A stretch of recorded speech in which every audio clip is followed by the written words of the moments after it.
Avatar Mihir బాబా సాహిత్యం నుంచి ఈరోజు ఒక కథను చెప్పుకుందాం.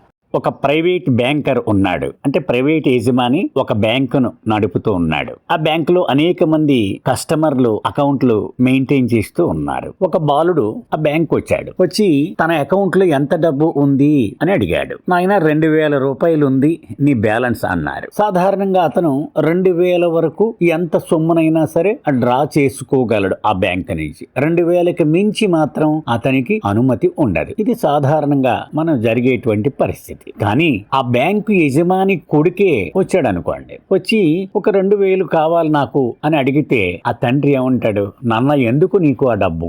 నేను ఒక పుణ్యక్షేత్రం చూడ్డానికి వెళ్ళాలనుకుంటున్నాను నాన్న, దానికి కావాలన్నాడు. ఆ 2000 నీకేం సరిపోతుందిరా నాన్న, ఇంకొక 2000 కల్పిస్తాను, తీసుకువెళ్ళు అంటాడు కదా. బాబా దీనిని వివరిస్తూ ఇలా చెప్పారు. సాధారణంగా మన కర్మ శాసనాన్ని అనుసరించి మన జీవితంలో మంచి గాని చెడు గాని జరుగుతూ ఉంటాయి. అంటే మనకి ఎంత ప్రాప్తమో కర్మ శాసనం ప్రకారం అంతే మనము అనుభవించగలుగుతూ ఉంటాం. కానీ మనము అవతార పురుషుణ్ణి ఆశ్రయించినప్పుడు, ఆయన కృప మనకు వరప్రసాదంగా లభించినప్పుడు, మన అర్హతతో సంబంధం లేకుండా ఆయన మనకి ప్రసాదిస్తూ ఉంటాడు.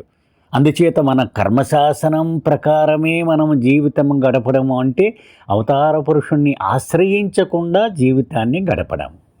అలా కాదు, నా కర్మశాసనాన్ని కూడా ప్రక్కన పెట్టేటువంటి అవతార పురుషుని కృప ప్రకారము జీవిద్దాము అనుకుంటే అవతార పురుషుని ఆశ్రయించి జీవించేటువంటి జీవితం. అవతార్ మెహర్ బాబాకి జై.